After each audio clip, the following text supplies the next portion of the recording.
Thank you very much for coming. Thank you, Debs, for having me. It's an amazing thing to have you here in your schedule. You're the only one I know can come and tension me at my age with the way that you look. I love it. So we want to talk about our society and what's happening with our society. Um, a lot of people will say that we have what you might call a toxic society in the sense of, or in the areas of emotional issues that touch on sex, sexuality, things like that, subjects like that, where it's pretty much a taboo, to speak on such things. And, ultimately what I want to do is demystify a lot of these notions and a lot of these ideas that we have. So I just want to talk about, first of all, I think the main issue that I have is that nobody is talking. This subject, I feel like it's really huge, and we need to break it down. Okay. So first of all, you talked about sex. Sex, yes. You talked about society, Yes. and then you talked about behavioral patterns, Yes. right? And first thing is, what makes a society? Really, it's you and I coming together in a family, and then a couple of other families coming together in a community, and we all represent a society. Right. When we talk about behaviors tend to be you and I in an environment, and how we deploy coping mechanisms and our perceptions, and how we think, and how we respond to certain things in our environment. And so accumulation of that, right, over time becomes our behavioral traits. And once we agree, we have commonalities in behavioral traits and thoughts and perceptions, it becomes a culture. Wow. Okay. Right? Okay. And then we look at sex, right? There are two critical things that, have really shaped society over time: sex and money. So sex matter is a big matter. But if we lean in from my progression from individuals and their thought patterns, their perceptions, and their individual beliefs, gravitating into what society believes, right? It's the reason why we're having issues is over time, right? Certain individuals and certain communities, certain strong personalities, their opinion have shaped other people's opinions. Right. And what we fail to recognize or realize is that culture is transient. It's not supposed to be static. So we can actually change the narrative. Yes. Okay. Yeah. So in the time where it was okay to keep quiet about certain issues, right? It may not be the solution now. So when the 21st century, and quite a number of people are facing a lot of sex and sexuality issues, especially married people, the two greatest problems that marriages have today is sexuality, lack of sex satisfaction, and money issues. Really? Yeah, both of them So constitute lack of sex and money issues. yes, or sex and money, whether it's sexuality or lack of sexual satisfaction and money, they constitute about 85 to 90% of all challenges that marriages have today. Oh, okay. So, where do those things stem from? Why is it that that's what's leading? I mean, in terms of marital issues, why is it that it's not maybe raising children or any other thing like that? Why are those the prevalent things that are wrong? I mean, if we go back to scriptures, you will realize that the only thing that God compares himself with is money. To tell you how powerful the spirit of mammon is, right? God says, you cannot serve two masters. It's either you serve the one and you despise the other. And, however we want to look at it, right? Sex creates, in my own opinion, the deepest form of connection between two people. True. And so we're talking about two very, very, very deep things: sex and money. And so if you have issues, you are carrying issues and baggage from your own past. You have issues with your sexuality. You are ignorant about what your sexual needs are, or what your partner's sexual needs are, right? it would affect the kind of deep connection that you have. Sex is also a major communication tool between parties. But a lot of people have de-emphasized the power of it. You know, there are only two things on the Maslow's hierarchy of needs that come up twice. One is respect. When I respect you, my need is met. When you respect me, my need is met. Second is sex.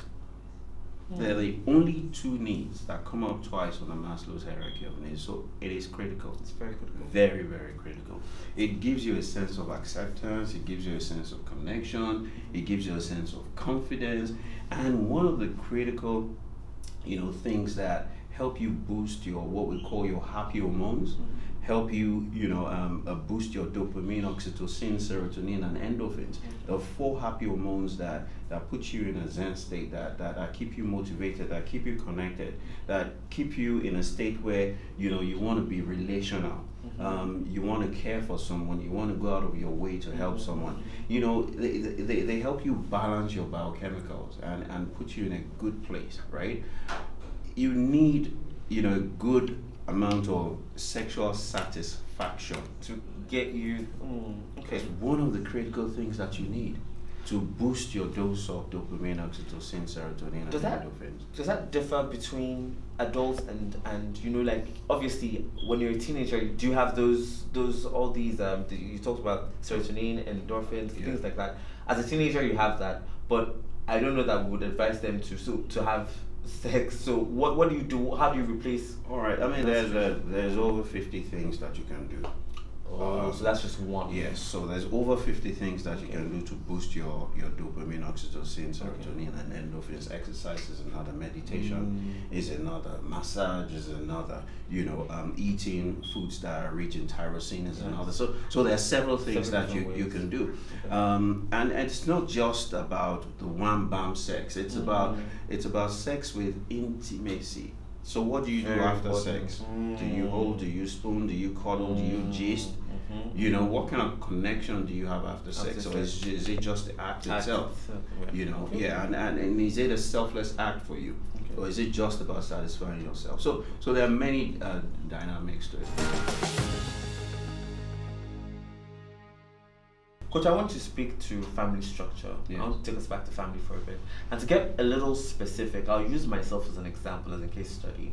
So, being at the age of 4 and being molested at the age of 4, I mean, I would say that my parents were amazing people who really just were trying to provide for their family. And I think that's so, we see that over and over again with society, where we have parents who are just struggling to make ends meet and make sure their children are fed and are in school and things like that. And unfortunately, they don't have a lot of resources to make sure that the children have the right kind of care that they need. And so they rely on family, and sometimes family is the one that, betrays trust like that. But why is it that we have cases of molestation? Why do we have cases where children are being bullied in school? Even cyberbullying is taking center stage now, and parents don't know about it. It's so prevalent. Why do we have a lot more men than before? You used to think back in the days because people weren't enlightened, but now in this age we still have a lot of men who are physically and verbally and emotionally abusing their wives. We just generally have a lot of angry people on the streets, on the road. That's why two people can hit each other and cause traffic backed up for God knows how long, as opposed to trying to resolve it. So I know there's so many issues, so maybe we'll go one after the other. Why do we have these issues and how can we resolve them? Lagos State has just been declared as the world's third most stressful city. World's most stressful? After Afghanistan and Syria. Wow. Those are two war-torn nations. Yes. Now, it's important for us to realize that 95% of all disease, lack of ease, whether it's internal, whether it is relational, whether it is social, is caused by stress. And 100% of stress is caused by wrong beliefs. And wrong beliefs are, the embodiment of your perceptions, your thoughts, your experiences, your memories of them, and then your culture over time. So there's a lot of stress, there's a lot of stressors. And different people have different coping mechanisms and resilience levels. to handle and cope with their stressors. And so that's one end. Another end is there are a lot of dysfunctional people that are walking around. Dysfunctional in the sense that a lot of them were also nurtured in environments that were abusive. So I often say that there are three victims of abuse: the abuser, the abused, and the witness. So husband and wife, right, are in a home, and the husband is abusing the wife, and the children are watching. Wow. They are also victims because we're all products of what we learn. So the children are nurtured into believing that that is how a man behaves, and that is how a woman responds. And so is that how a pattern can start? yes, that is how patterns are started. We it's not about nature, it's about nurture. I often say that your nurture creates your nature. Your nurture creates your nature. Yes. So, we all come blank, but we're all born into an environment. And the environment that we're born into, right, nurtures us into behavior, nurtures us into beliefs, nurtures us into our sense of identity, nurtures us into our philosophies and ideologies and our culture. Right? Culture is behavior over time. It's it's beliefs over time. It's a set of values over time. That becomes your culture. And so now media is now taking on this and amplifying it. They're amplifying the things that the agendas that they want to push. So we need to stop, pause, and ask ourselves, what do we want? And then we need to begin to recalibrate. We need to begin to teach ourselves what we really want, because it seems like we're being carried by a wave. And there comes a time when the society or the leaders in the society have to really stop. But what do we do if the leaders don't seem to be, I don't want to say they're not concerned, but they don't see it as much of a problem as it should be seen? Or where you even have parents who are trying their best to provide for their families and leave their children with people they feel that they can trust, but then their trust is betrayed. What do we do? When I talk about leaders, I'm not talking about political leaders. I'm talking about moral leaders. Okay. We have a dearth of that. The church needs to take its place. The mosques need to take their place. Role models in society need to start to speak. Our media houses need to also begin to speak. But what are we saying? Do we have a message? Do we have a collective message? Because in civilized societies, they pick the agenda that they want to push for a season, and they galvanize everybody, right? That have identified, and they push that message.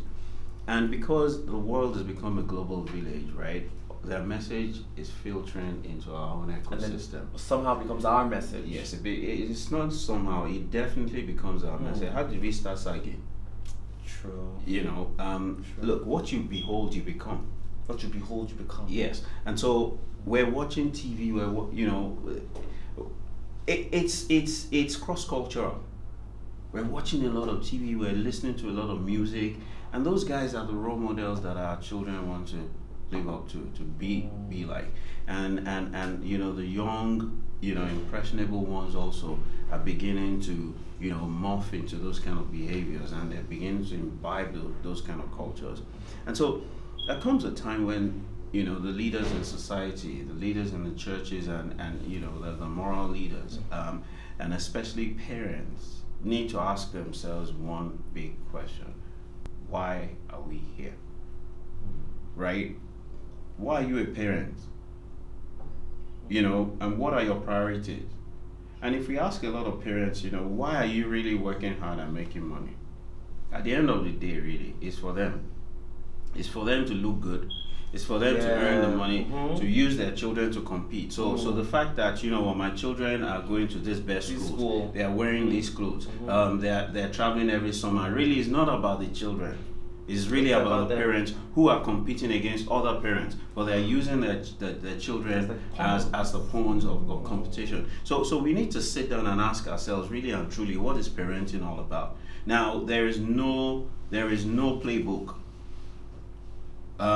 If you want to be a great architect, you go to architectural school. Yeah. You want to be a great medical doctor, you go to medical school. Where do you go for Parenting. And we need to begin to look at those kinds of things, especially as it fits with our culture, our tradition, as it fits with our vision for our family, as it fits with our family constitution. So the children that we give birth to, they did not ask us to come to this world.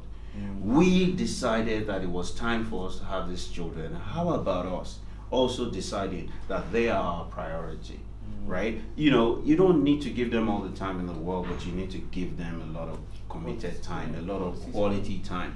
You find parents now that are using devices as compensation for absenteeism.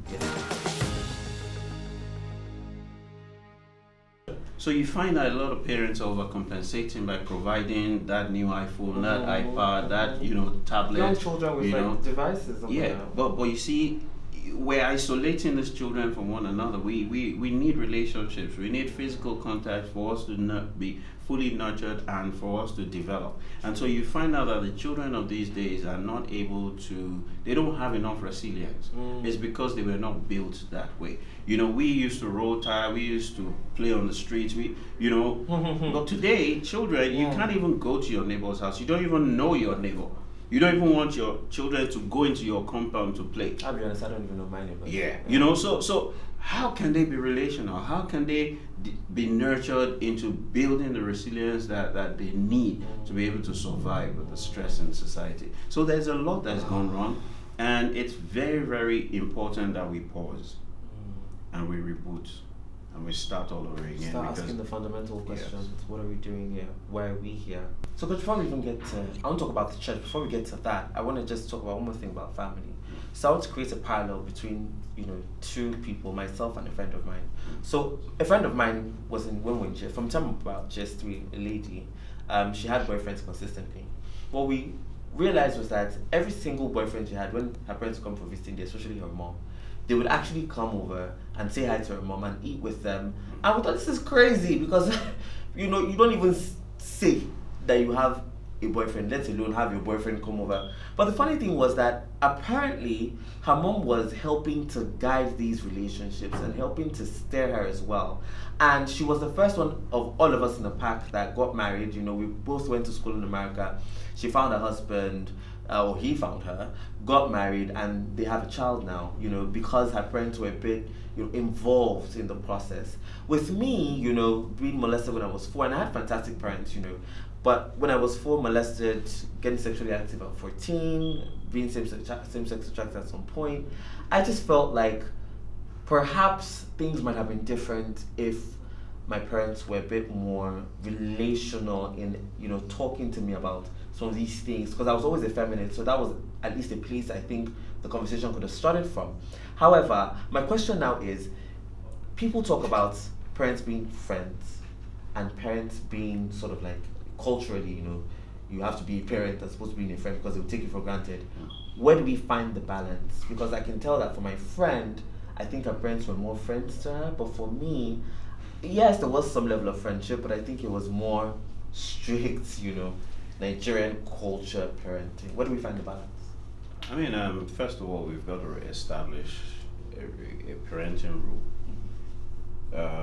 You're not your child's friend. You're your child's parent.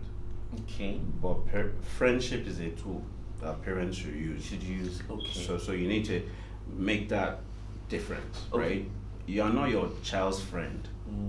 You're your child's parent. You must establish that. However, your parenting style, right, is what we're talking about. You can be authoritarian, you can be authoritative, you can be disconnected, you can be connected, right? So you can use friendship as a tool. You can use connection as a tool. You've given this example, right? They realize the personality of their daughter.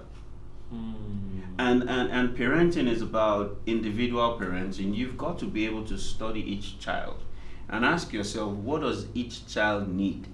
Another child will not need that kind of guidance. Another child would. And it's important that we isolate each child and parent each child specific for that child, Right.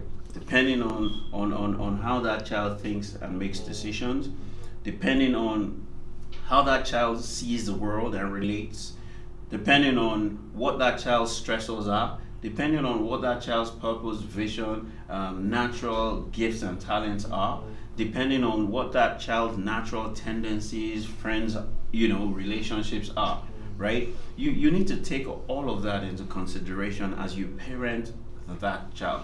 And parenting is hard work. It is. Parenting requires quality time. Parenting requires dedication.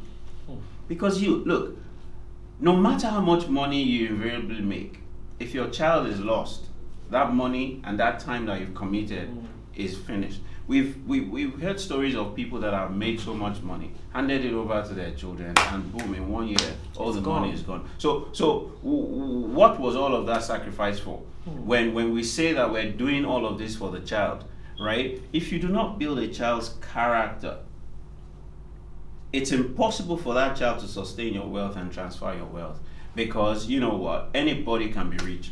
But you need character to be able to sustain wealth. You need structure, you need stability, you need discipline, you need prudence, you need vision, you need training to be able to sustain and transfer, wealth or whatever it is.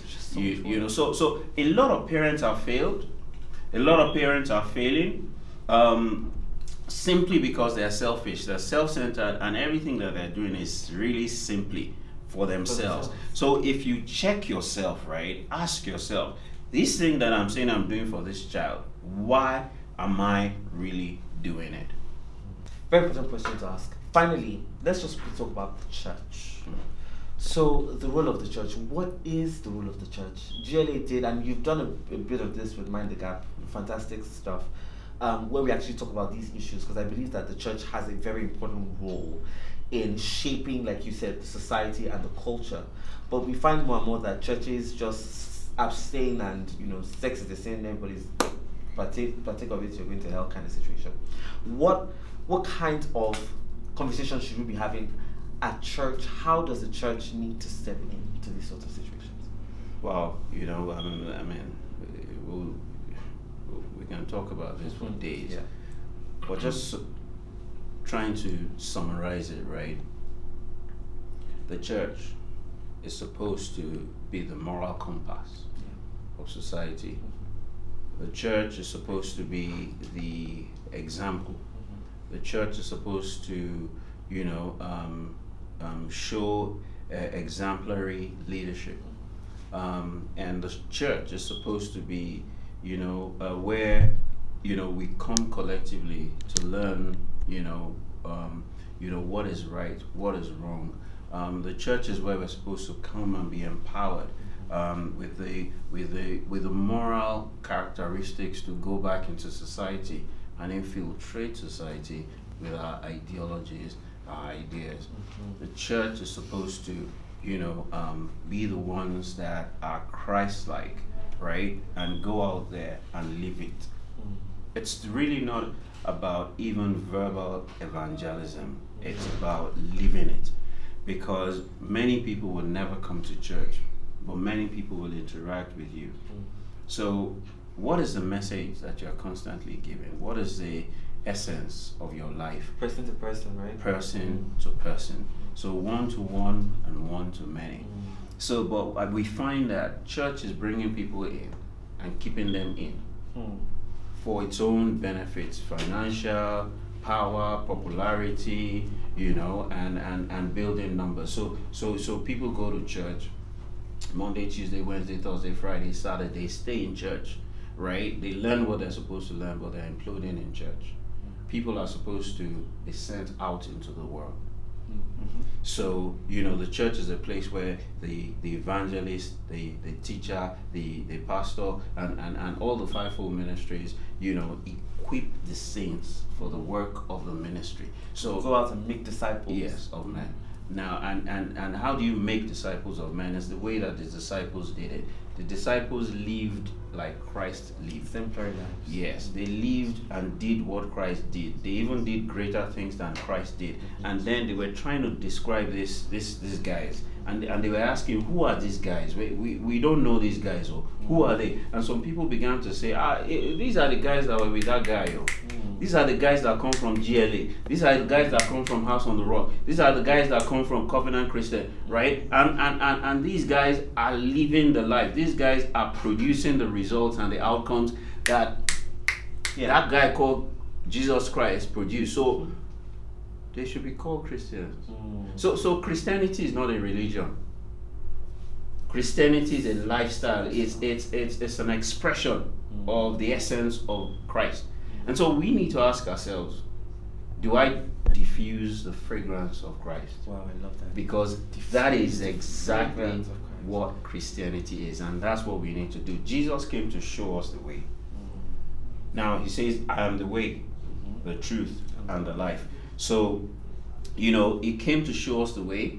He came to show us the truth that we must become. A lot of people are not living their truth. A lot of people are living lies. When they come to church on Sunday and then they step out on Monday, they separate their spirituality with their lives. You're supposed to be an embodiment of spirit, soul, body. It's supposed to be your being. It's supposed to be the truth that you live. And then it's supposed to, permeate and pervade every aspect of your life. And you go out there and you touch people's lives. And so the Bible says in 1 Corinthians 13 that even though you have the power to move mountains, if you have no love, you are useless. So do you live a life of love? And that is what the essence of church is. And church is not a building. You are church. I am church. And so what kind of church are you? What kind of church am I? Jesus says, I will come and build my church, and the gates of hell shall not prevail against it. And so we need to begin to ask ourselves, what kind of church am I? I am a messenger, I am a church, and God has given me a message. And what is the message of your life? Because at the end of your existence, He's going to ask you, what did you do? How did you become an ensign? How did you go out there to touch lives? It's not going to ask you how much money you had. It's not going to ask you how many cars you drove. It's not going to ask you how many children you had. It's not going to ask you all of these things that we think are important. It's going to ask us, what did we do in terms of our lives? It's going to ask us, what did we do in terms of the message that He sent us? It's going to ask us, how many lives did we touch? I love it so much. So what we have at the end of the day is 3 important questions. You said, Coach, how do you express love? What is the love that you are showing? What kind of church are you? And what is your message? Very important. Thank you so much. Thank you, sir. So